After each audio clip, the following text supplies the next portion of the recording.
Olá, muito boa tarde a você. Meu nome é Emerson Costa, sou jornalista da Rede Tribuna, editor de opinião do jornal A Tribuna aqui do Espírito Santo. É um prazer recebê-lo aqui em mais um encontro dos webinários da Rede Tribuna em 2021. Você sabe que a cada evento um especialista vai abordar aqui um tema diferente, um tema atual, fazendo uma análise sobre os impactos da pandemia e como é que isso tudo tem afetado o comportamento das pessoas e também acelerado mudanças dentro das empresas, nas empresas. A Rede Tribuna, para você que não conhece, está chegando agora aqui para assistir a esta palestra e para você que já está acompanhando conosco, vale relembrar, é formada aqui no Espírito Santo pelo jornal A Tribuna, pela TV Tribuna SBT, pelas rádios Tribuna FM Vitória, Tribuna FM Cachoeiro e Legal FM, e também pelo nosso portal de notícias Tribuna Online, e em Pernambuco, pela rádio Tribuna FM e pela Tribuna Band. Para dar as boas-vindas, eu também convido aqui o diretor da Rede Tribuna de Comunicação, Ricardo Shoa Matos, a quem eu passo a palavra agora, e já também convido aqui para dar o seu boa tarde. Boa tarde, Ricardo, seja muito bem-vindo. Boa tarde, Emerson, obrigado para os agradecimentos de hoje, né? Eu queria agradecer a todos que estão nos assistindo nesse momento, estão nos acompanhando. Hoje nós estamos falando para mais de 80 empresas diferentes em 24 cidades do país. É um grande prazer trazer mais um webinário com o Gustavo Pipa, executivo de contas do varejo e bem da Cognição, nosso parceiro. Gustavo começou a fazer o nosso webinário, mas antes disso fazia um outro evento regional, que era o Pratos Limpos, e sempre trazendo novidades para o mercado, principalmente para o varejo, que é aquilo que a gente comunica e que é nosso dia a dia, né? Eu queria até agradecer também a todos os patrocinadores, que eu não posso deixar de não agradecer. São eles que viabilizam esse projeto. A ArcelorMittal, o Grupo Águia Branca, OCB Espírito Santo, Rodossol, Cicobi e Suzano. E gostaria de lembrar que essa palestra, para quem não assistiu ou quiser recomendar, ela vai estar a partir de amanhã no nosso tribunaonline.com.br. Agradecer a NJ, que sempre nos colabora na divulgação e na plataforma para esse evento ser realizado. E eu gostaria de pedir a Marisa, da NJ, para soltar os comerciais dos nossos patrocinadores. Tenham todos uma excelente tarde, uma excelente palestra. Agradecer mais uma vez ao Gustavo. Gustavo, excelente palestra. Um abraço, até daqui a pouco.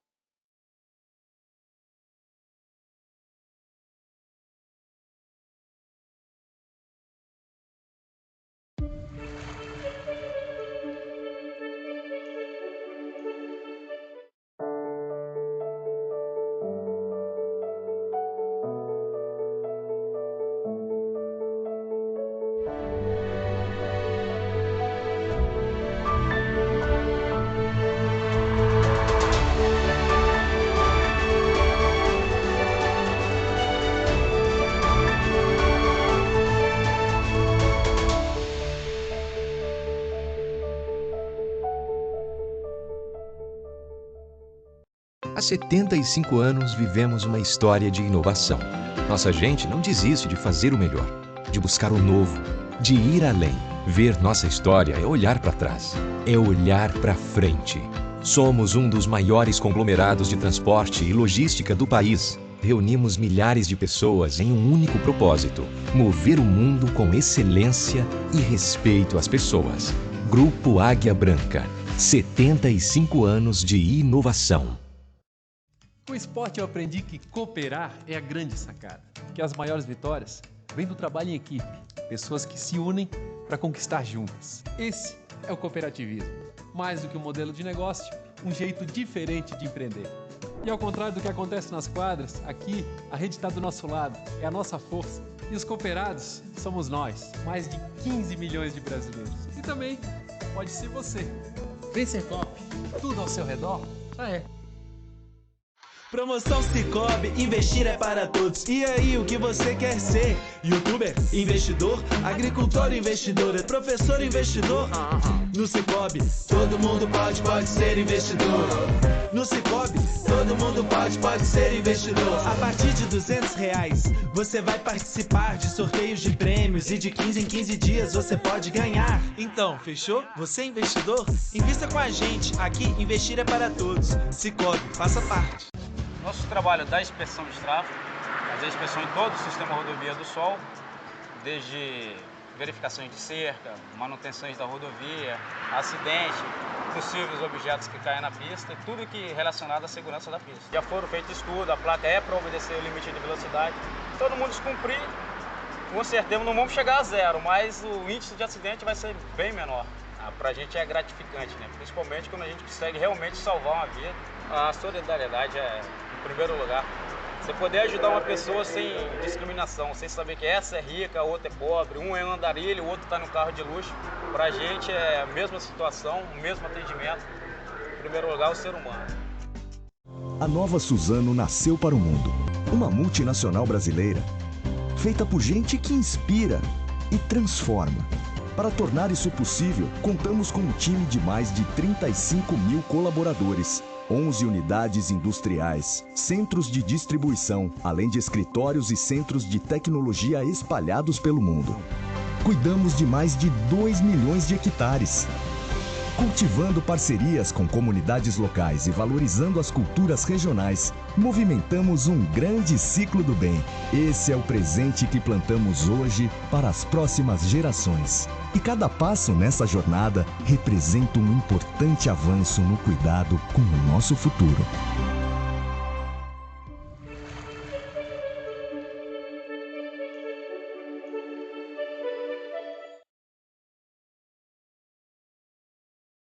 Estamos de volta aqui após o vídeo com os nossos patrocinadores. Uma boa tarde para você que chegou agora durante o vídeo aí que você estava acompanhando. Estamos de volta aqui com a nossa transmissão e eu tenho alguns lembretes para você que está acompanhando a transmissão aqui do nosso webinário. Caso ocorra algum problema de transmissão do áudio ou imagem da palestra, às vezes congela a imagem, né? Você fica sem ouvir rapidamente. Nos informe por escrito através do item perguntas, que fica ali ao lado direito da sua página inicial da plataforma, ok? E aí a nossa equipe de produção vai passar a orientação corretamente para você. Também tem as perguntas que vão ser enviadas ao final da palestra ou durante a palestra, pelo item perguntas também no seu painel ao lado direito, ok? E para os que permanecerem 85% do tempo online conosco, quem permanecer vai receber, né? Os que permanecerem vão receber o certificado de participação. Você colocou seu e-mail lá na sua inscrição, correto? Então, no seu e-mail você vai receber esse certificado. Não se preocupe em contar o tempo. Nosso sistema faz isso automaticamente. O horário que você entrou e o horário que você saiu. Então, curta a palestra, não se preocupe em marcar quanto tempo você está conosco aqui no nosso sistema. E após cada evento, você recebe também naquele e-mail que você usou para cadastrar uma pesquisa de avaliação. Por que é importante você responder? Ela é curtinha, rápida, a gente melhora o nosso conteúdo e traz também as suas sugestões. Você quer ouvir uma palestra sobre determinado assunto, a gente leva para a nossa produção, vamos procurar a pessoa mais indicada para falar sobre este assunto e aí a gente atende também a sua vontade de assistir isso aqui, né? Esse assunto aqui conosco no nosso webinário. O nosso webinário está sendo gravado, como o Ricardo Shoa disse, o nosso diretor lá no início, antes do vídeo. Se você quiser assistir depois, rever essa palestra, você pode ir lá no nosso portal de notícias no Espírito Santo, que é o tribunaonline.com.br. Nossa equipe do Tribuna Online está acompanhando este webinário também. Um abraço a toda a nossa equipe. E, por fim, caso a conexão caia, não saia da sala, porque às vezes congela a imagem para o áudio um pouquinho, mas ele vai voltar rapidamente, né? O mundo está conectado, são coisas do mundo digital. Bom, vou falar aqui hoje de varejo, né? Nós vamos falar, que é o nosso assunto de hoje, e eu quero chamar o nosso convidado para falar a respeito desse assunto. A pandemia fez acelerar a transformação digital dos negócios e promoveu mudanças no comportamento do consumidor. Para se adequar às novas necessidades dos clientes, as empresas tiveram também que fazer adaptações e buscar novos modelos de negócios e serviços. Isso é um grande desafio. E qual o legado que fica para o setor do varejo? Você que trabalha com varejo está acompanhando o nosso evento, você vai ficar sabendo qual é este legado com o nosso convidado de hoje, que é o Gustavo Pipa. Vem para cá, Gustavo, vai entrar no ar aqui conosco. Ele é executivo de contas de varejo e bens de consumo da Cognizant, e a sua palestra, segundo ano de pandemia, que é o segundo, hein, gente? O que fica de legado para o varejo vai começar agora. Ô, Gustavo, prazer receber você. Boa tarde, tudo bem, meu amigo? Obrigado, Emerson. Boa tarde para todo mundo aí que está nos ouvindo, nos vendo. Sempre muito satisfeito aqui de poder comparecer e compartilhar aí informação sobre o varejo com todo mundo. Obrigado novamente pelo convite. Eu vou deixar com você aí, então, o microfone e a câmera e vou acompanhar a sua palestra aqui também, junto com os nossos participantes. Boa palestra, Gustavo. Já já a gente se fala com as perguntas também das pessoas que estão nos acompanhando. Obrigado, Emerson. Vamos lá, deixa eu compartilhar aqui.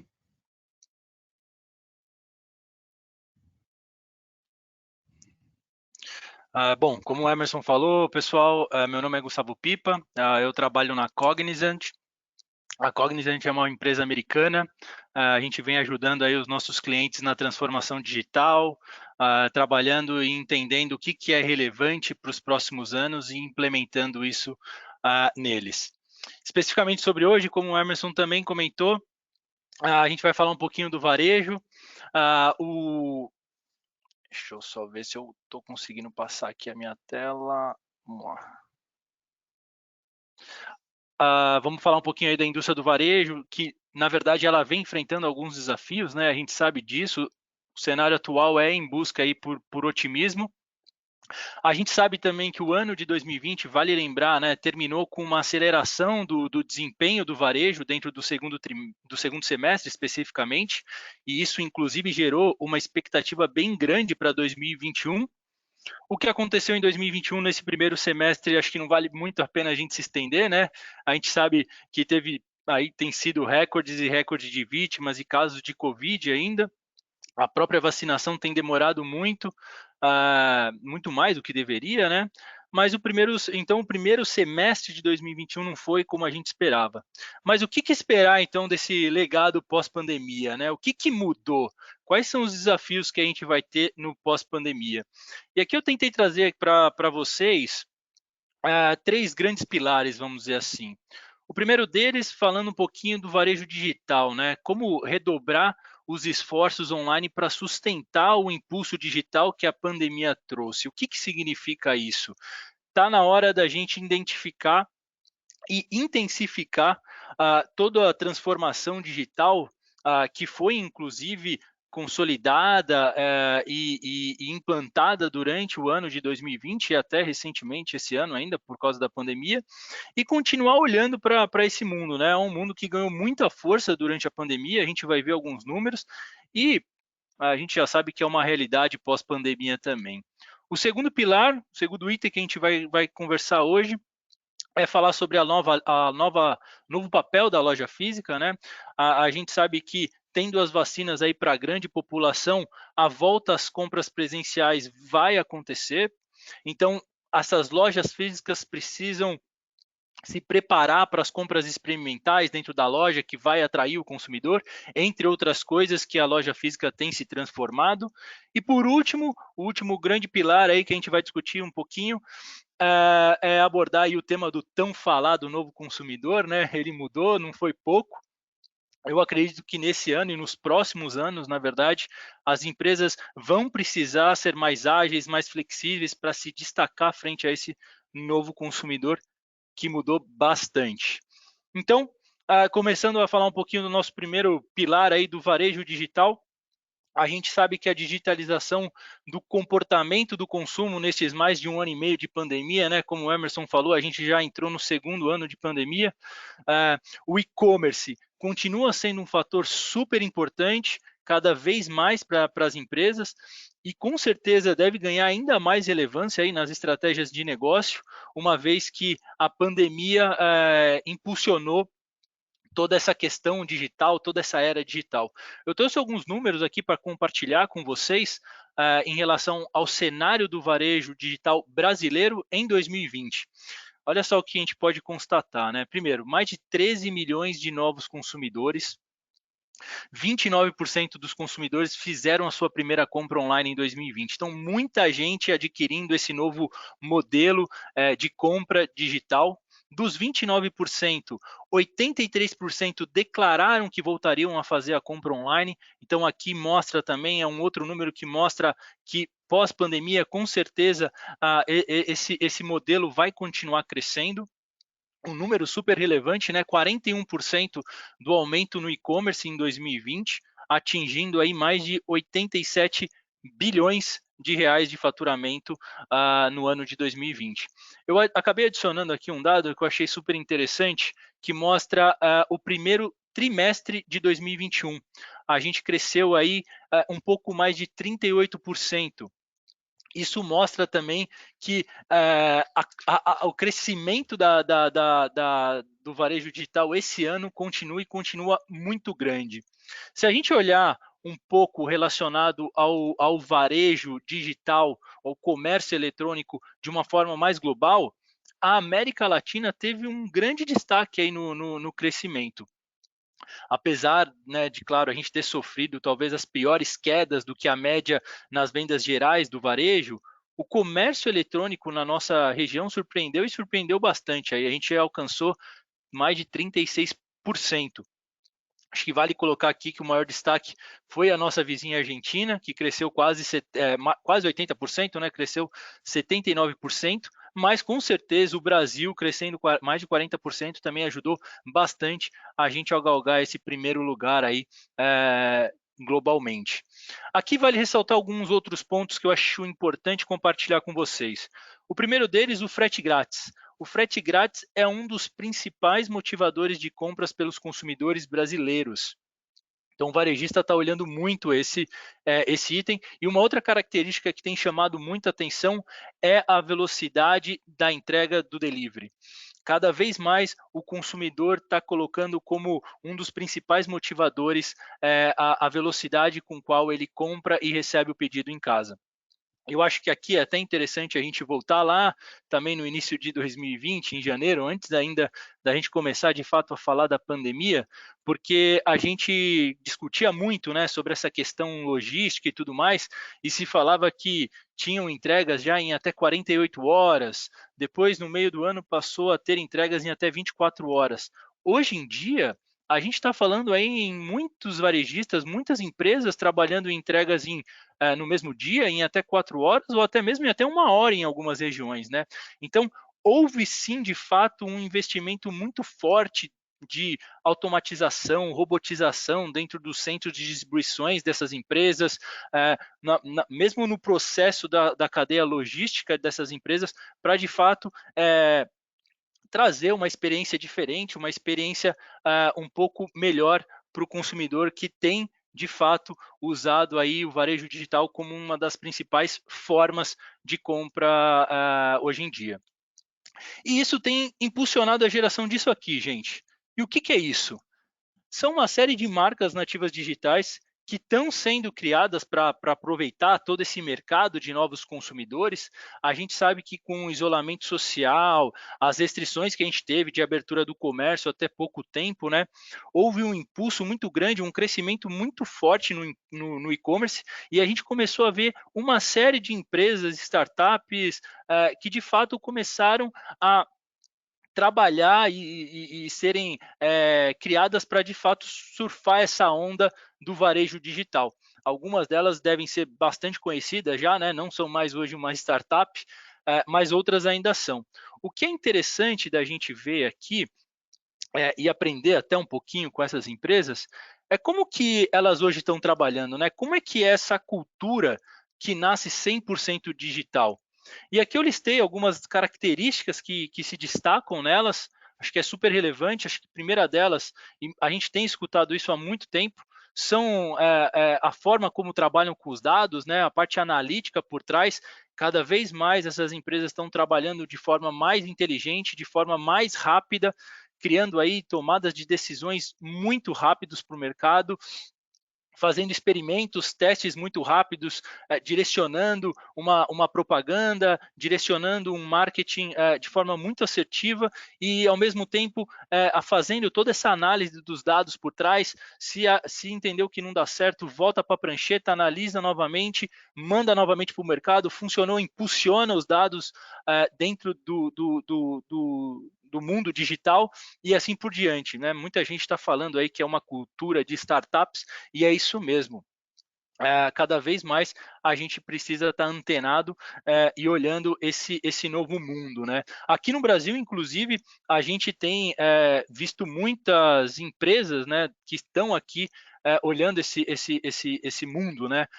Recentemente eu observei numa apresentação do grupo da BTR Varese essa imagem, onde contempla grandes empresas que estão aqui no Brasil e as aquisições que elas têm feito em cima dessas startups, em cima dessas marcas nativas digitais.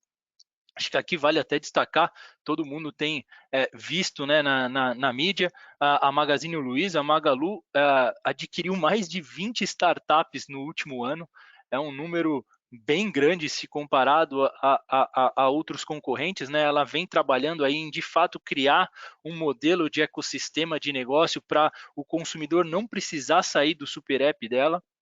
E mesmo se a gente falar do mercado varejista, a gente tem tido grandes aquisições aqui no Brasil. Recentemente, a gente teve o Grupo Carrefour, que comprou o Grupo Big, que era o antigo Walmart, o próprio Grupo Soma, que adquiriu a Hering. Então, muitas empresas, muita movimentação no cenário da indústria do varejo, exatamente para não ficar para trás, né? Cada vez mais a gente vai ver essas empresas adquirindo outras empresas, várias startups, para ganhar aí a base de clientes dessas startups e, de fato, criar um ecossistema de ponta a ponta, de início ao fim. E o que essas empresas que ainda não foram compradas ou ainda não têm um investimento para criar o seu e-commerce próprio, né? O que elas estão fazendo para se destacar no mercado? Elas estão usando o social selling, por exemplo. Aí a gente começa, inclusive, a ver, né, alguns gigantes que estão nesse segmento por trás, mas, claro, ajudando essas empresas nesse novo formato digital. O social selling com o Google, por exemplo, o Instagram, o Facebook. A gente recentemente teve até a entrada do TikTok. Estão criando os seus próprios portais, estão criando os seus próprios marketplaces para, de fato, apoiar, ajudar essa nova era digital e, ao mesmo tempo, claro, como eu falei, surfar essa onda que cada vez mais cresce e já virou uma tendência pós-pandemia, com certeza. Uma outra ferramenta que deu muito certo aqui no Brasil e que a gente viu muitas empresas começarem a utilizar, bem interessante, foi o WhatsApp. O WhatsApp fez com que muitas empresas que tiveram aí que se digitalizar da noite para o dia, né, e não tinham nenhuma condição, né, nesse momento, usaram o WhatsApp aí para, de alguma forma, alcançar o público-alvo. Então treinaram aí os seus vendedores e, a partir daí, esses vendedores começaram a ativar promoções, ativar novidades e, de fato, conseguir atingir o consumidor que ia anteriormente na loja e, com a loja fechada, claro, não conseguiu mais ir. O que é legal disso e de olhar por esse viés, o próprio WhatsApp viu essa oportunidade e, se a gente olhar todas as funcionalidades que o WhatsApp vem criando para, de fato, construir uma ferramenta consolidada para atender esse público, é bem grande. Ele tem feito várias novas funcionalidades ao longo aí durante a pandemia e que vem dando muito certo e muita gente continua utilizando. Inclusive, recentemente teve uma pesquisa que mostrou que 52% dos consumidores esperavam poder continuar comprando através de canais alternativos, como o WhatsApp, por exemplo. Então, bem interessante esse formato. Saindo um pouquinho desse formato de marketplace, mas ainda continuando no varejo digital, queria mostrar para vocês esse case que é um modelo de mercearia online da Picnic. A Picnic, para quem não conhece, é uma empresa holandesa e ela desenvolveu um modelo de negócio executando, na verdade, uma rota regular ao invés de usar uma entrega sob demanda. E com isso, eles conseguiram aí fazer com que os preços fossem iguais a de um mercado de massa, um mercado normal, e não de um mercado premium. Qual que é o ponto positivo e o ponto negativo disso, né? O ponto negativo, se você não tiver dentro dessa rota regular, você não consegue usufruir do app e, consequentemente, não receber todos os dias o pedido online que você faz com eles. Mas se você tiver dentro dessa rota regular, vamos dizer assim, você consegue usar todos os dias e consegue garantir que ali diariamente você vai ter alguém passando para te entregar um produto.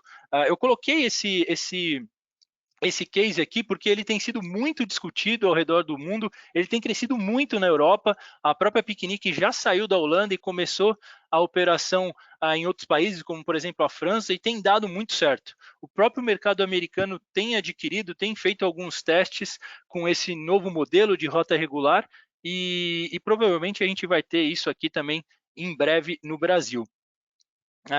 Esses foram alguns dos modelos aí, disruptivos ou não, mas que estão cada vez mais agregando dentro do varejo digital e se destacando frente aos outros que a gente tinha e que, na nossa visão, vão continuar crescendo.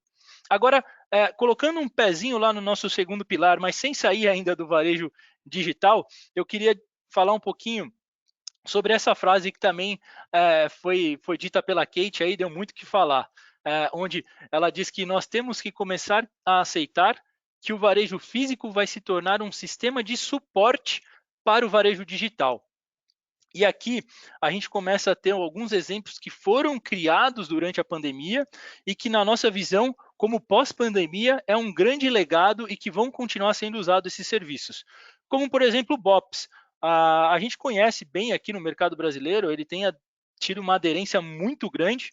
Para quem não conhece o BOPS, é você poder fazer o seu pedido online, né, através de qualquer canal digital, e você pegar esse seu produto, esse seu pedido em uma loja, em um cubículo como esses que vocês estão vendo aí na tela. E que acaba, de fato, misturando os dois mundos, né? O mundo físico por detrás, fazendo toda a logística, o hub logístico, e o mundo digital, porque é dali que parte a compra, né? Um outro grande exemplo e que funcionou muito no mercado americano foi o Curbside. O Curbside, a grande diferença é que você pega o seu pedido sem sair do carro. Você faz ele através de um canal digital, vai até o local da retirada, mas você não sai do carro.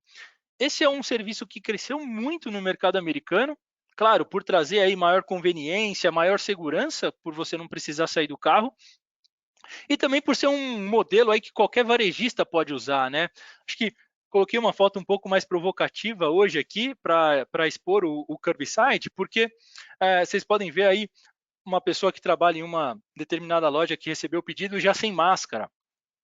O mercado americano, em algumas regiões, já não é mais obrigatório o uso de máscara, mas muita gente continuou usando o Curbside como uma forma de serviço prático pós-pandemia. Então aqui, com certeza, é um dos fatores, e se a gente olhar o mercado americano, 61% das lojas lançaram o Curbside durante a pandemia. Por que esse número, né?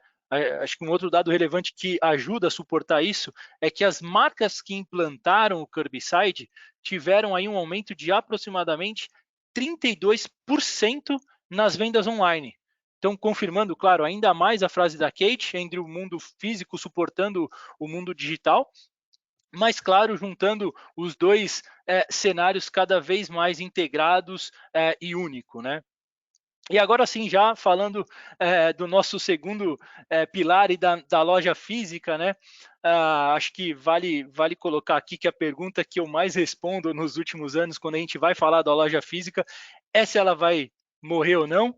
Eu lembro de, inclusive, ter comentado sobre esse assunto no evento da Rede Tribuna em 2019, que o Ricardo pontuou aí dos pratos limpos, né, da Rede Tribuna. E eu acho que a resposta hoje, ela está muito clara, né? Ela é muito simples. Se for uma loja sem experiência, sem integração, que tem pouca interatividade, algumas pessoas dizendo que é uma loja aí analógica, uma loja passiva, essa loja tende a acabar, gente. Essa loja, durante a pandemia aí, sofreu muito e tende a acabar. Agora, claro, se for tudo ao contrário do que a gente está falando aqui, ela só vai ganhar mais relevância, não só pós-pandemia, como nos próximos anos também, né? E como, né? Que loja física é essa? Eu trouxe aqui algumas das características para a gente falar um pouquinho, mostrar alguns cases que eu acho que é importante. O primeiro deles, um dos principais lá, quando a gente falou do varejo digital, das marcas nativas digitais, são os dados, né? cada vez mais os dados vão ficar mais, as lojas vão ficar mais empoderadas, né, por esses dados, cada vez mais orientada, trazendo aí novos indicadores que vão ajudar de forma inteligente a analisar os próximos passos do consumidor, analisando todo esse comportamento, né, do consumidor, dentro e fora da loja. Um outro aspecto super relevante é o branding. A gente entendeu que a loja física é uma forte ferramenta de brand para as marcas, então cada vez mais ganhando mais relevante a loja física quando a gente trata de branding. Centro de distribuição e hub logístico. A gente viu vários modelos de hubs sendo criados, né, para agilizar os pedidos e melhorar a eficiência dos pedidos online, né? Muitas redes apostando nesse novo modelo de hub logístico. A gente vai colocar um exemplo sobre isso. Muitas lojas físicas criando centros de atendimento para melhorar a operação. Pensar no formato de comunidade, a gente vem discutindo isso também há bastante tempo.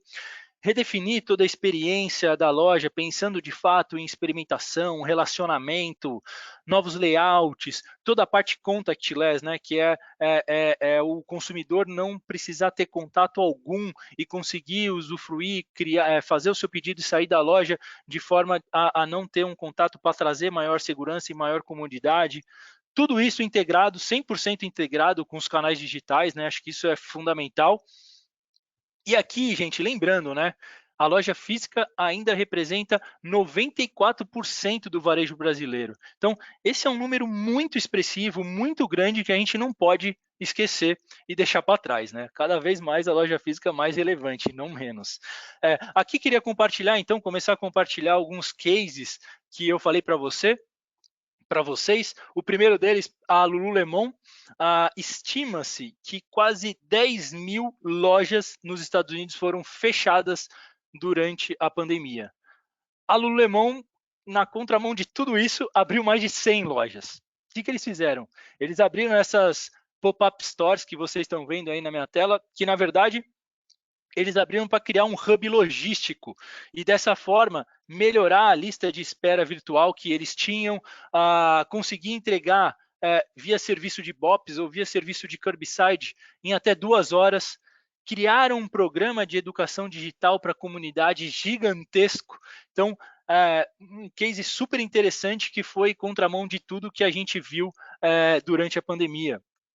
O Walmart, que dentro do papel desse novo papel, né, do modelo de vendedores, treinou todos os vendedores de todas as lojas para escolherem os produtos que eram feitos via online, via o e-commerce deles, produtos perecíveis como frutas, vegetais, para esses vendedores escolherem como se eles estivessem escolhendo para eles mesmos.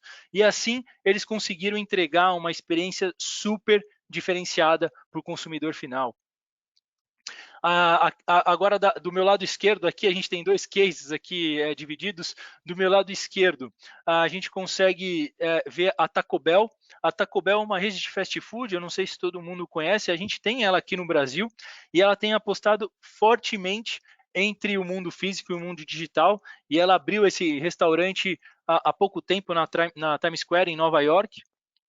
Esse restaurante é super interessante, além de ele permitir aí que os clientes assistam a preparação dos seus próprios pedidos, ele possui um menu personalizado que você só vai encontrar nesse restaurante, no mundo inteiro, em qualquer franquia, somente nesse restaurante vai ter.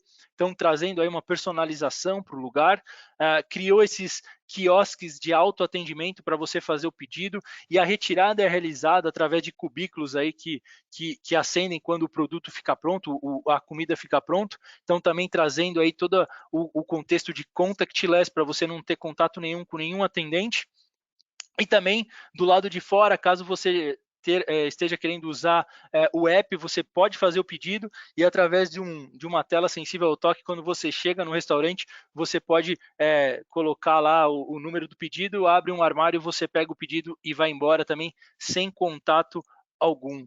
Acho que nesse caso vale até ressaltar que aqui no mercado brasileiro a gente teve, por exemplo, o próprio Grupo Pão de Açúcar, que criou o projeto Self-Checkout e colocou mais de 400 máquinas de autoatendimento, trazendo aí maior comodidade e tudo mais. E do meu lado direito, a gente tem o case da Mango. A Mango é uma marca espanhola de moda e ela inaugurou recentemente aí a loja exclusiva para um público adolescente, um público aí a partir dos seus 11 anos. E o que foi interessante, né, é que eles criaram uma loja altamente instagramável, que eles chamaram, né, com espaços para adolescentes aí tirarem selfie. E eu acho que nesse sentido, né, de trazer a experiência, o ponto alto da experiência foi esse palco que vocês estão vendo aí na minha tela, que eles chamaram de palco TikTok, onde os adolescentes podiam criar coreografias, tirar fotos com os amigos e postar na rede, e isso virou um sucesso e teve muita demanda dentro desse público pós-pandemia, na volta às compras. Um outro exemplo que eu queria compartilhar, que eu vi depois em uma apresentação pós-NRF, que é a maior feira de varejo do mundo, foi da IKEA. A IKEA, no passado, criou 2 serviços super interessantes para esse modelo varejista de móveis. O primeiro deles, ela criou o aluguel de móveis. Então, se você, ao invés de querer comprar um berço, por exemplo, quiser ir lá e alugar o berço, você pode alugar, e eles estão começando a fazer esse serviço e foi super bem recebido. E um outro serviço foi o Green Friday, a IKEA Green Friday, onde você entregava um móvel usado, claro, em bom estado, né, gente? E depois disso, entregando, passando por uma auditoria, você ganhava crédito para consumir na loja novamente. Então, dessa forma, a IKEA conseguiu aí fidelizar o cliente cada vez mais. Super interessante esse serviço, foi muito discutido também esse case.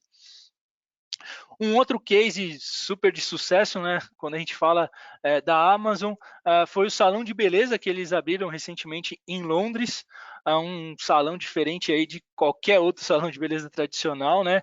Acho que é muito interessante, porque de antemão, qualquer cliente que chega na loja consegue, através de realidade aumentada, visualizar, né, visualizar antes uma pintura de cabelo, uma coloração, um próprio corte de cabelo, uma pintura de unha e assim por diante.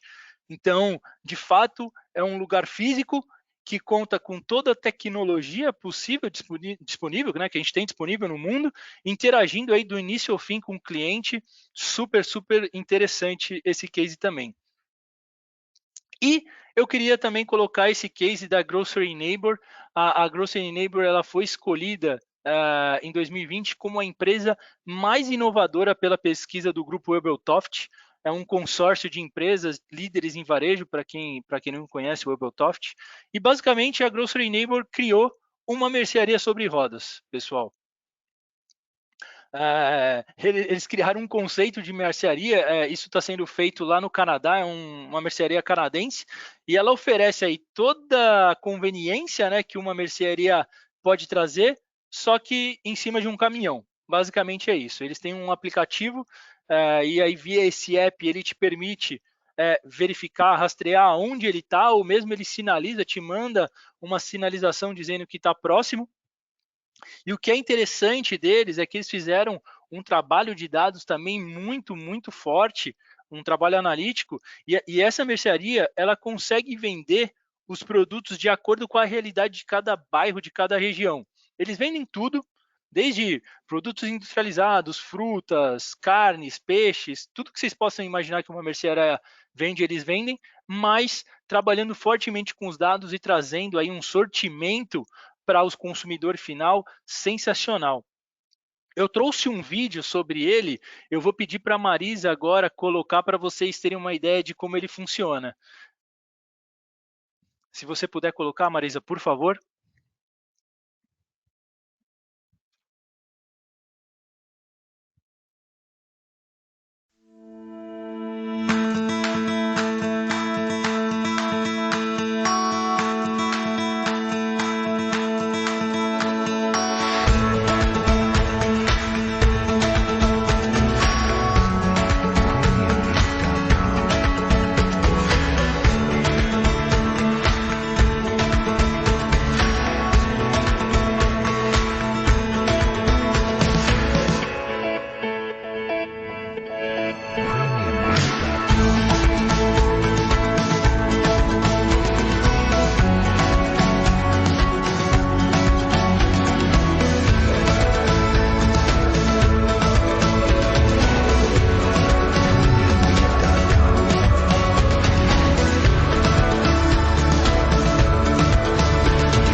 Legal. Espero que todos tenham conseguido aí assistir, porque é bem interessante esse modelo. E aí, falando agora um pouquinho, né, indo para o nosso terceiro e último pilar, falar um pouquinho do consumidor e tudo que mudou, né, esse novo mindset que está todo mundo comentando. O consumidor, de fato, ele ganhou novos hábitos, né? Ele quer a loja disponível a qualquer hora, a qualquer lugar. Eu venho falando sobre isso há bastante tempo. A gente brinca, inclusive, que a jornada desse consumidor, do cliente, ela se digitalizou, ela ficou invertida, né? Na verdade, o consumidor agora não vai mais até o produto ou o serviço, é o produto que vai até o consumidor. E aí eu trouxe aqui para compartilhar com vocês vamos lá, algumas mudanças, né, desse comportamento, e a gente entender um pouquinho mais desse cenário, né? Primeiro deles, 4 em cada 10 fizeram a sua compra online pela primeira vez. Então, lá no primeiro pilar, a gente viu esse número através do varejo digital e aqui através do consumidor, né? Então, poxa, muita gente, né? 40% aí fizeram a compra pela primeira vez usando o varejo digital. 94% dos clientes que possuem acesso à internet estão comprando online todas as semanas, então aqui mostra uma constância, uma frequência recorrente muito grande, né? 1 em cada 5 vão continuar, vão mudar como e onde compram. Aqui também um alerta para as marcas e para os sites. 75% reportaram ter usado diferentes meios de compras e marcas durante a pandemia. Cada vez mais as pessoas vão buscar, né, os consumidores estão buscando marcas que desempenham um papel adicional ao negócio perante a sociedade. Isso a gente tem visto, né? Tem muita gente falando de diversidade, de sustentabilidade, as marcas mais contundentes com seus propósitos, gerando ação, tomando partido, demonstrando de fato e reforçando, né, a conexão afetiva com os consumidores.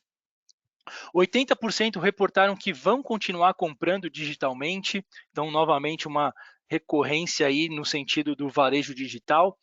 Esse item é interessante, 48% descobriram novas marcas através da mídia digital ou mídia social. E aqui eu até brinco, né? Às vezes você está falando com a sua família sobre um produto, sobre um serviço no almoço, ou com alguns amigos no bar sobre um determinado produto, e aí depois à noite, quando você chega na sua casa, você abre lá sua rede social, seja ela qual for, e existe lá uma propaganda direcionada sobre exatamente aquilo que você estava falando, né? E no primeiro momento você toma até um susto, né? Você fala, caramba, como é possível isso, né?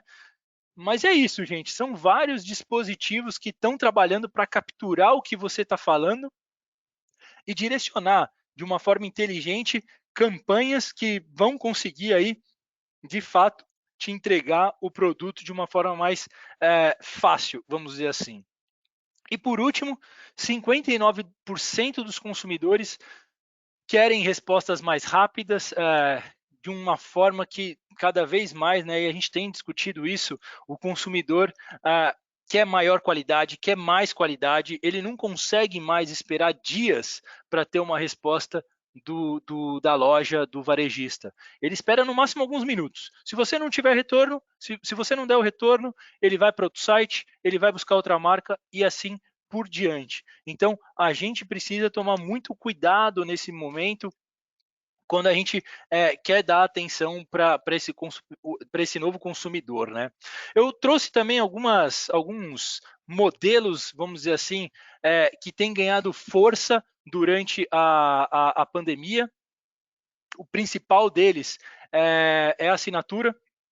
Aqui, a assinatura vem ganhando muita força, ela foi muito discutida na NRF durante esse ano e durante o ano passado. Eu trouxe vários cases, por exemplo, o primeiro case da Chewy. A Chewy é uma loja de animal, de vendas de produtos de animal, e que ela comentou recentemente que mais de 60% da receita dela é recorrente através de assinatura. A Peloton, que monta uma academia na sua casa, ela manda os equipamentos aí de acordo com o seu interesse, com o questionário que é feito, e aí você pagando uma mensalidade por mês, você tem esses equipamentos, e às vezes ficando até mais barato que uma academia. A Rent the Runway, que já tinha ganhado bastante destaque antes da pandemia e que depois da pandemia ganhou mais ainda, que é uma rede de aluguel de roupa, onde você paga uma mensalidade e você tem também uma quantidade de peças que você pode usar de um determinado tempo. Então, de fato, a assinatura a gente tem visto que, além do varejista, claro, que ganha recorrência aí na receita, traz comodidade, traz exclusividade, traz benefício para o consumidor e é isso que ele mais quer e tem adquirido durante a pandemia. A gente tem cases aqui também no Brasil, como por exemplo a Glambox. A Glambox é o maior clube de assinatura de beleza do Brasil e da América Latina, é voltada aí para o público feminino. E essa empresa ela entrega em casa mensalmente diversos produtos de marcas conceituadas do mercado. Você tem vários tipos de pacote mensal, planos semestrais, planos anuais. A gente tem, por exemplo, a Home Shave, que aí é voltada para o público masculino, e aí você escolhe, né? O homem escolhe a lâmina de preferência, seleciona a periodicidade e recebe os produtos em casa, entre outros, né? Por exemplo, o próprio clube de vinhos, né? Para quem gosta de vinhos, você escolhe o tipo de vinho, a quantidade de garrafa e recebe os produtos em casa. E eu acho que aqui é interessante porque vale lembrar que o Brasil que inventou, né, a assinatura de vinhos. Não existia em nenhum lugar do mundo antes, né? Então, depois disso, a gente viu vários outros produtos surgindo, cervejas, carnes, cafés, queijos. Recentemente eu até recebi um clube de assinatura de exemplo de ovos. Então, de fato, é um mercado que ganhou muita relevância durante a pandemia e por toda essa comodidade, o consumidor tem adotado e faz sentido a gente pensar que será um legado, vamos dizer assim, no pós-pandemia, de acordo com essa mudança do conceito de mindset do cliente. Um outro exemplo que eu queria passar para vocês, deixa eu ver aqui o meu tempo, eu sei que eu tô quase estourando aqui, mas vou tentar correr. É um espelho, é um item decorativo, mas na verdade ele é muito mais do que isso, né? A Lululemon, que a gente já falou sobre ela lá, das pop-ups que ela abriu, ela adquiriu recentemente esse espelho, que na verdade é uma plataforma fitness. Então, você compra esse espelho e paga uma mensalidade por mês, e aí esse espelho te oferece várias aulas individuais de diferentes esportes. Você pode ter aulas em grupo, tem todo um conteúdo gravado.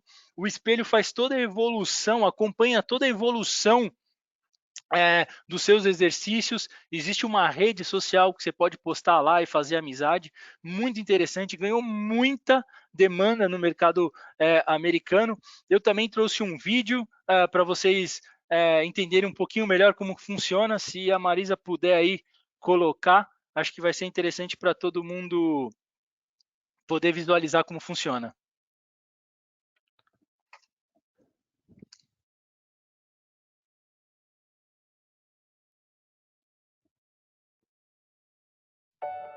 When you look into the mirror, what do you see? A chance to grow stronger. An opportunity to push yourself. Room to beat your best.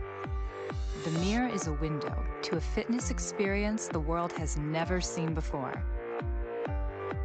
No matter who you are or where you are, the mirror lets you work out with world-class trainers in live or on-demand classes, complete with encouragement when you need it, or don't think you need it. You've got this. Measure your progress, work out with friends, and when you're done, show off your achievements. Because that was hard. Amazing job today, guys. But worth it. No wait lists, no crowded parking lots. Just your home, the mirror, and you.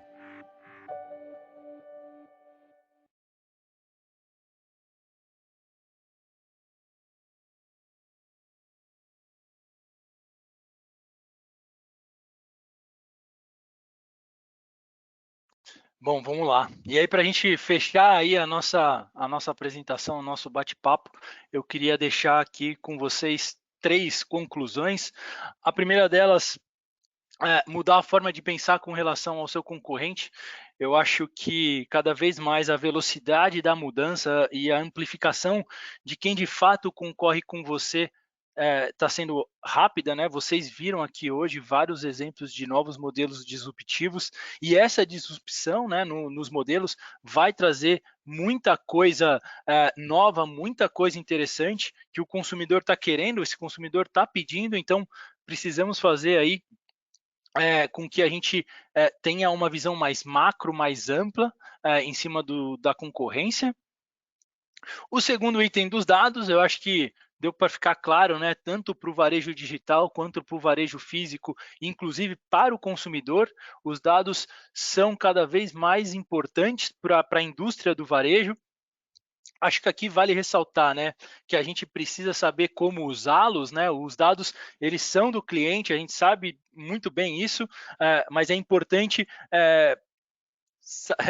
pensar que ele está emprestando, vamos dizer assim, né, esse dado, se ele acha que é conveniente para o varejo, e aí temos que conseguir trabalhar muito bem isso, né? A gente tem agora a Lei Geral, a LGPD, né, que é a Lei Geral de Proteção de Dados, que está olhando para isso, está auditando isso.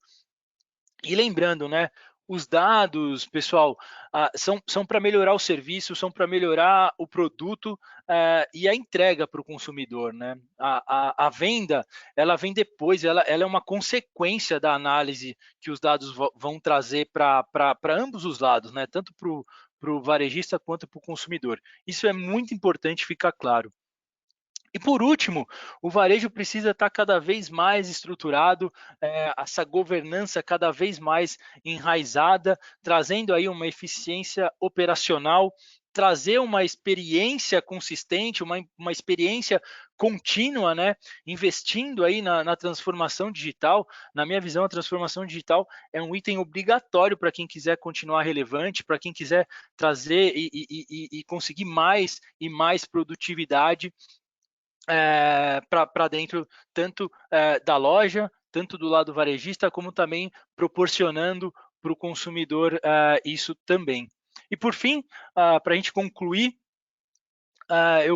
vocês sabem que eu gosto de deixar aí sempre uma frase, e eu escolhi essa do Dan Jinks, que é um CX, que recentemente ele falou isso e foi muito discutido, né, do lado positivo da coisa, onde ele diz que a maioria das empresas não está mais competindo com a marca que vende produtos semelhantes, e sim com todas as outras experiências de um cliente. É isso, gente. Espero ter atingido aí as expectativas de vocês, de ter entregado um bom conteúdo, e fico à disposição. Eu não sei se a gente vai ter tempo ou não. Acho que o Emerson vai dizer aí se a gente consegue bater um papo agora, tirar alguma dúvida. E é isso. Obrigado novamente, mais uma vez, por essa oportunidade.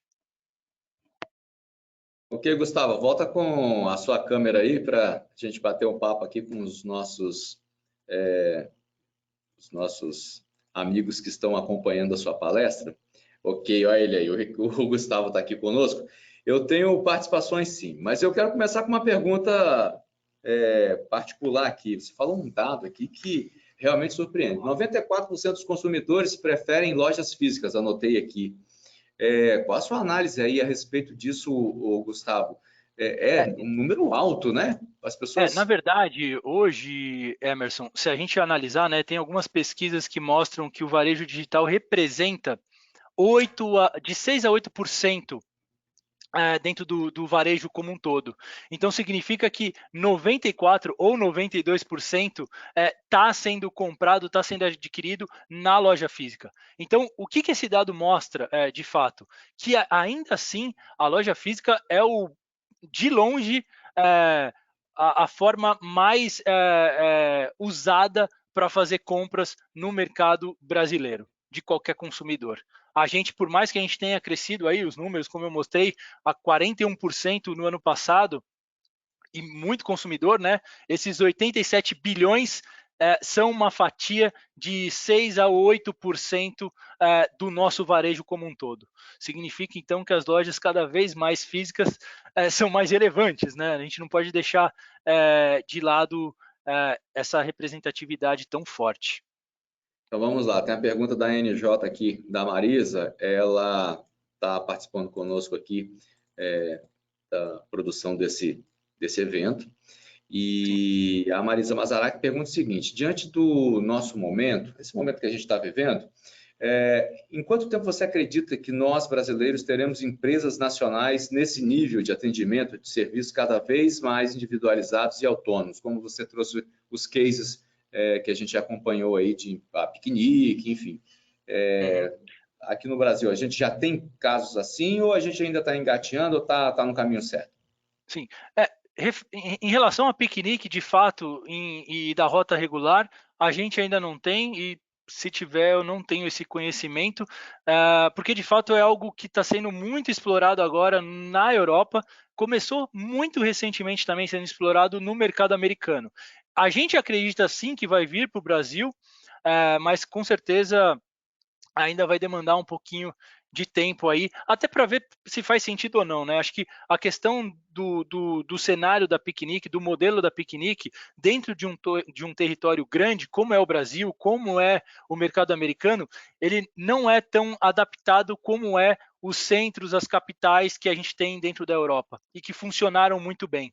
Então, ainda está em fase de teste esse modelo. Mas, por outro lado, se a gente observar, eu mostrei para vocês as marcas nativas digitais, tem muita startup, muita marca brasileira que abriu as portas durante a pandemia, no início da pandemia e até hoje, e que tem ganhado muita relevância.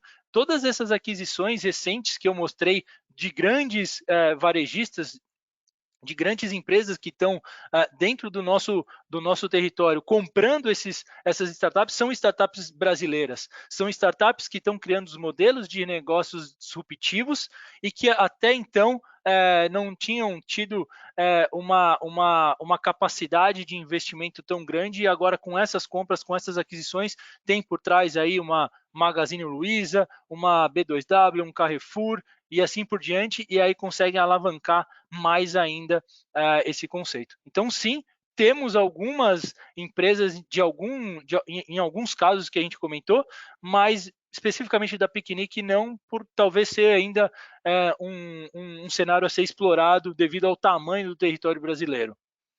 Ok. Ô, Gustavo, tem os nossos colaboradores aqui estão falando que querem um espelho desse aí que você mostrou aí no vídeo. Todo mundo quer esse espelho, né? Todo mundo quer esse espelho. Eu até não acabei comentando, né? Mas o espelho hoje no mercado americano está em torno de $1.500. Não é um item decorativo. Quanto não é um item decorativo tão barato assim. As mensalidades são um pouco mais acessíveis. A gente está falando aí de mensalidades a partir de $39. Mas mesmo sendo esse valor, existiu um boom tão grande que a própria Lululemon, junto com a Mirror, tiveram que criar novos centros de distribuição para criar mais e mais, porque a demanda estava sendo muito grande. Muita gente tem aderido a esse espelho, a essa nova forma de fazer aí uma aula de esporte dentro de casa. E quando não está fazendo, é um item decorativo, né? Um item um pouco caro, né? $1.500 é um pouco caro aí para a gente aqui do Brasil por causa da conversão, mas de fato é super interessante. E esperamos algo vir aqui para o Brasil, claro, talvez não com a Lululemon, não com a Mirror, mas alguma empresa brasileira tentar trabalhar e desenvolver algo parecido para a sociedade aqui do Brasil conseguir começar a usar também, porque é bem interessante, muito interessante. Verdade. Você que está acompanhando a nossa palestra aqui, do Gustavo Pipa, você pode mandar a sua pergunta aí do lado direito, tem um painelzinho escrito aí, ó, bate-papo, você coloca sua pergunta lá que a gente vai passar para o Gustavo. Uma pergunta do Samuel Jorge Messias, que é gestor de projetos do IVP Brasil, aqui no Espírito Santo. Penso que a nossa cultura brasileira e latina seja muito da afetividade. Logo, as lojas físicas ainda têm vida longa, é a consideração dele. Logo, pergunto, qual deve ser o comportamento das lojas físicas mediante essas opções tecnológicas digitais de compras e vendas e de serviços e produtos? Deu para pegar? Pergunta longa aí? Sim, não, tá claríssima. Super importante, né? Primeiro, a loja física, ela não tem uma longa vida, ela é eterna, gente. Assim, ela tá passando por uma jornada de transformação, isso tá bem claro. Nos últimos anos, ela tem passado aí por grandes desafios, mas tem se adaptado. Essa nova tendência da loja física ser um hub logístico, ser um centro de atendimento para o consumidor e de fato ser um ponto de experiência, vai trazer com que ela mais relevância, mais importância e continuar relevante nos próximos anos. Assim, eu comentei, né, que no evento dos pratos limpos que a gente falou bastante do varejo, muita gente perguntando, nossa, muita loja física fechando, é o fim da loja física. E não, né? Na verdade, a gente viu a própria a frase que a Kate comentou, cada vez mais a loja física, além de ser um ponto de experiência, onde você vai conseguir ver algo novo, e como ele falou, né, o Samuel, o brasileiro ele gosta de tocar, ele gosta de ver, ele gosta de ir na loja física para isso.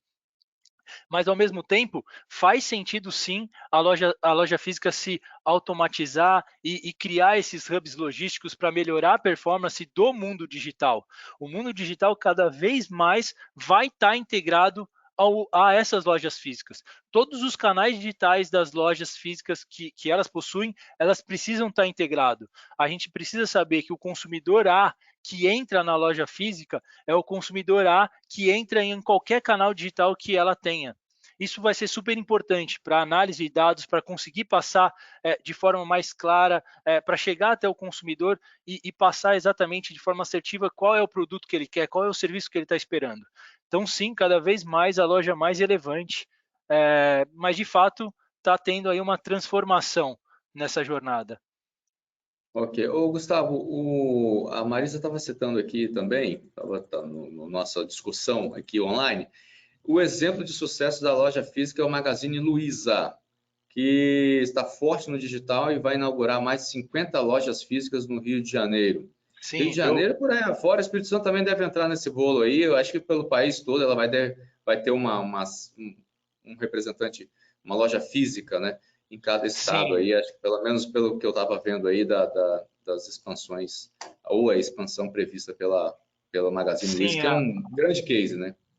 Sim, a Magalu tem feito aí, como eu falei, muitas aquisições. No último ano, o ano de pandemia, né, ela adquiriu mais de 20 startups, algumas delas nem eram mais startups, né, já tinham uma receita bem grande, bem elevada, e de fato, essas aquisições estratégicas é para construir um modelo que a gente tem chamado dentro da indústria do varejo um ecossistema que abrange de ponta a ponta, né, criando assim aquele super app que muitas pessoas estão falando, onde você vai conseguir fazer tudo dentro desse super app sem precisar sair do ambiente, do ecossistema da própria Magazine Luiza.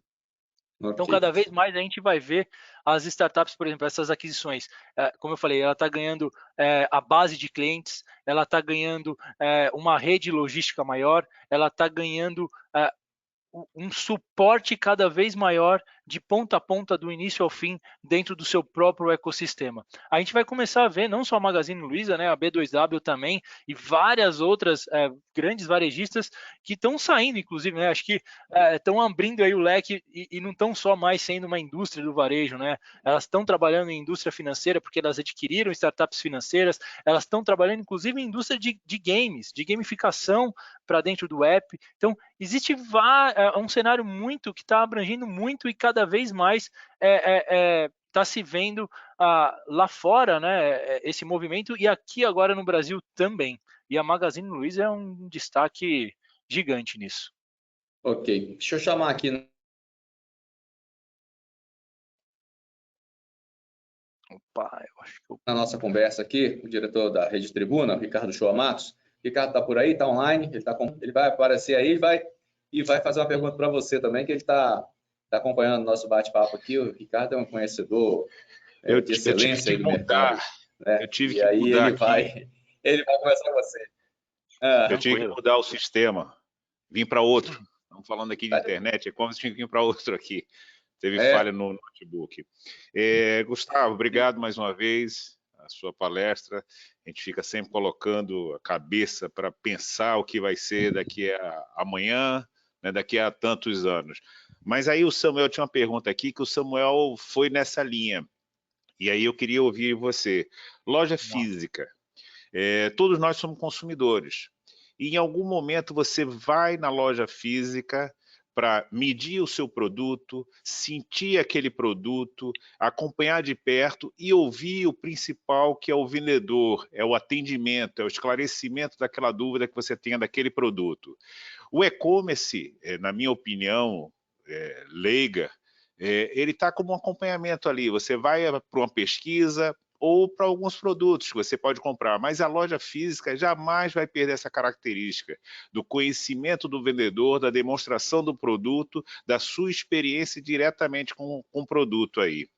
A Marisa falou aí da loja da Magalu. Nós temos aqui uma realidade local que é a Cipollati, que ela vem crescendo cada vez mais, abrindo lojas, né, com ponto físico também. Então eu queria ouvir de você, se fala muito que a loja física vai acabar. Eu acho que depende muito do produto que ela vende, né? Eu não posso comparar jamais uma loja de varejo de eletrodoméstico com uma loja de livro, por exemplo. O livro você já sabe mais ou menos o que você quer naquele livro, e ele vai ser muito parecido à loja física ou não. Mas só em contraponto, estou até me estendendo um pouquinho, como você falou do hub, eu acho que a loja física ela tem esse papel também. Isso quem faz muito bem hoje são as farmácias, grandes redes de farmácias. Você vai no e-commerce, escolhe o produto que você quer, tem lá um desconto especial, você bota a farmácia mais próxima que você quer pegar, retirar o produto naquela farmácia. Então, foi uma mistura de afirmação, talvez com pergunta, e eu queria ouvir de você. Loja física, que aí você já falou que não acaba, e a loja física, além desse benefício para o consumidor, seu hub da logística para o cliente, no caso. Sim, Ricardo, na verdade você está certíssimo quando você fala das farmácias. A gente tem, por exemplo, em grande destaque também, como centro de distribuição, as lojas de roupa, as lojas de materiais para casa, como você comentou aí, a própria Cipollati abrindo várias lojas aí no Espírito Santo. E sim, né, cada vez mais a gente fala muito de tecnologia, que as lojas físicas precisam, de fato, criar realidade aumentada, realidade virtual, inteligência artificial, mas durante a pandemia se viu uma forte crescente da loja física se tornar, de fato, esse suporte para o varejo digital. E como você também comentou, que é super importante isso, existem produtos que sim, é viável e muita gente constantemente compra esses produtos no mundo digital, mas existe uma grande parte da população que ainda prefere pesquisar no modelo online e depois ir na loja, como eu falei, para sentir, para ver, para olhar, para falar com o vendedor, para tirar algumas dúvidas que não ficaram claras, às vezes, especificamente dentro da era digital. Então, por isso que a gente sempre brinca, né? A pergunta que eu mais respondo se ou não se ela vai acabar, mas, novamente, né? Uma loja física integrada com o seu canal digital, uma loja física que traz uma experiência diferenciada para o usuário, para o consumidor, e não necessariamente implantando tecnologia cara, né? Mas algo que você viu, o palco lá da Mango, só para o pessoal adolescente ir lá e tirar uma foto, fazer uma coreografia e postar na rede social, que é a mais usada dos adolescentes. Isso não custou muito dinheiro, não envolveu tanta tecnologia interativa. Então, ali que você consiga, de forma, às vezes, sem contato ou com um tipo de contato diferenciado do vendedor, passar uma credibilidade, passar uma segurança e mostrar, lógico, dentro de uma central de atendimento, que cada vez mais a loja física vai estar relevante. Entendo dessa forma. Obrigado, amigo. Mais uma vez, obrigado pela sua participação. Excelente. Eu que agradeço. Sempre um prazer estar aqui com vocês da Rede Tribuna aí para poder compartilhar um pouquinho da nossa indústria do varejo, mais dentro do nosso território brasileiro. É sempre bom estar aqui com vocês. Obrigado, eu que agradeço. Um abração. Vamos voltar aqui então com as perguntas de quem acompanha a nossa palestra aqui virtual. O Michael Pereira Lopes é encarregado de produção da CPS Produtos Ópticos no Espírito Santo. Ir à loja, ver, tocar, experimentar o produto é da cultura do brasileiro. O quanto isso pode atrapalhar na expansão das lojas online e o que elas têm feito para mudar essa cultura?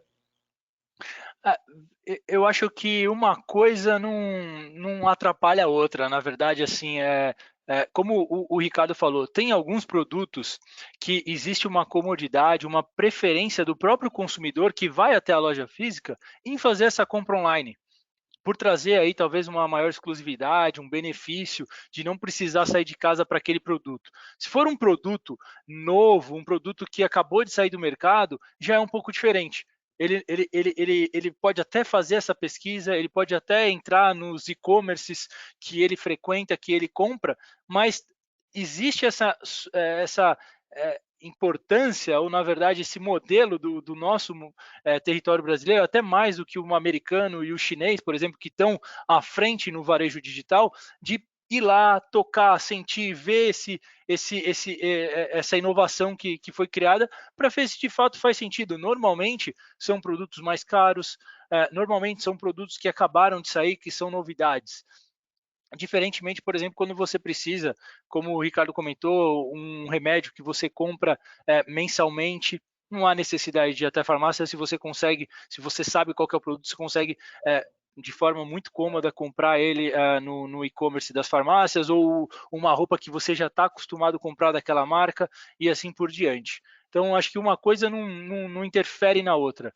E, novamente, cada vez mais os dois mundos vão estar integrados, né? Acho que uma coisa não derruba a outra.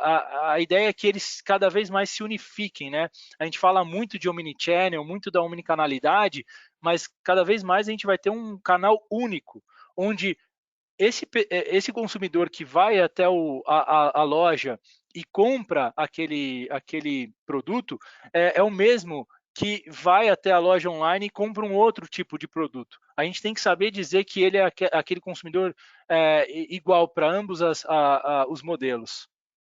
Tá, fazendo jus aqui a pergunta era do Samuel Jorge Messias, né? Vou colocar aqui direitinho. Tá dando parabéns aqui à Rede Tribuna, parabéns ao Gustavo, que o evento é top. Muito obrigado a você. Mais uma pergunta aqui. Mais do que nunca, os vendedores precisam ser reeducados e ter informações continuadas para se contextualizarem nesse novo tempo pós-pandemia. Investimento no pessoal, Gustavo, sua análise nesse mercado, nesse cenário de preparar o pessoal que está lá na loja física, mas também o pessoal online. Às vezes você está com um atendimento online, aqui no celular, por exemplo, estou no celular, estou conversando com uma pessoa no WhatsApp, estou sendo atendido. Mas parece um robô, é difícil, né? Você faz uma pergunta fora da curva e aí você já não tem aquela resposta ali adequada, ou você tem a resposta adequada de determinadas empresas. Faz uma explanação para a gente. Eu concordo 100% que cada vez mais a gente precisa ter os vendedores com mais treinamento. A gente teve aí que digitalizar os vendedores, né? Muitos vendedores até então, eu coloquei o case do WhatsApp, não tinham condições em alguns momentos, não sabiam mexer no próprio WhatsApp. Então houve, por exemplo, um treinamento massivo para esses vendedores conseguirem usar a plataforma WhatsApp. Então teve que ter um treinamento, e cada vez mais na evolução, na jornada que a loja física vai passar, a gente vai ter vários tipos de treinamentos, ou para se digitalizar, ou para ganhar uma melhor performance e assim por diante. A gente viu o caso, por exemplo, do Walmart, né? O Walmart viu que o feedback das compras online, dos produtos perecíveis, não estava legal, porque eles estavam chegando batidos, eles não estavam chegando legal. O que eles descobriram? Não é que durante o caminho percorrido para chegar até a casa, aquele produto sofria uma avaria. Não, era os vendedores que estavam fazendo a coleta, que estavam pegando, para ser mais ágeis, para ser mais rápidos, pegando de uma vez sem olhar, e aí entregando talvez com um pouco menos de qualidade do que necessitava. O que eles fizeram? Todos os vendedores de todos os Walmarts do mercado americano inteiro, vamos treinar para vocês buscarem, coletarem esses produtos perecíveis como se vocês estivessem coletando para vocês levarem para suas casas. Depois disso, depois desse grande treinamento, houve aí uma melhora gigantesca no feedback em cima desses produtos. E se a gente colocar um paralelo, né, em cima dos produtos perecíveis, os vendedores eles precisam saber o que eles estão vendendo, cada vez mais saber interagir com o consumidor, seja lá em qual canal a gente está falando. Se for através do canal digital, ótimo, ele precisa saber como que funciona o e-commerce, como que funciona o app, como que funciona o WhatsApp, como que funciona o marketplace que ele está atrelado àquela ferramenta. Se for na loja física, ele tem que saber, ele tem que estar orientado a saber quais são os produtos que ele tem na loja, de forma a passar clara, né? Do mesmo jeito que alguns consumidores querem ir até a loja para ver, para sentir, para ter informação, é importante do lado também do varejista ter o vendedor preparado para conseguir dar a melhor resposta, a resposta que no final o consumidor quer. Porque se também, de fato, você está lá, ter uma resposta duvidosa do vendedor, simplesmente o consumidor vai sair daquela loja e vai para uma outra loja física. Ele não vai voltar mais naquela loja porque ele não sentiu confiança, ele não sentiu segurança. Então, sim, eu concordo 100%, cada vez mais o varejista, o mercado do varejo precisa treinar os seus vendedores, seja no formato digital, para digitalização, seja mesmo no formato do conteúdo que tem a loja física. Ok. Gustavo, quero agradecer a sua participação aqui mais uma vez. É sempre uma aula, né? A sua palestra não é só Poxa, obrigado. Esclarecer e trazer assuntos do dia a dia aí, da atualidade, não. É sempre uma aula, a gente aprende muito com você aqui.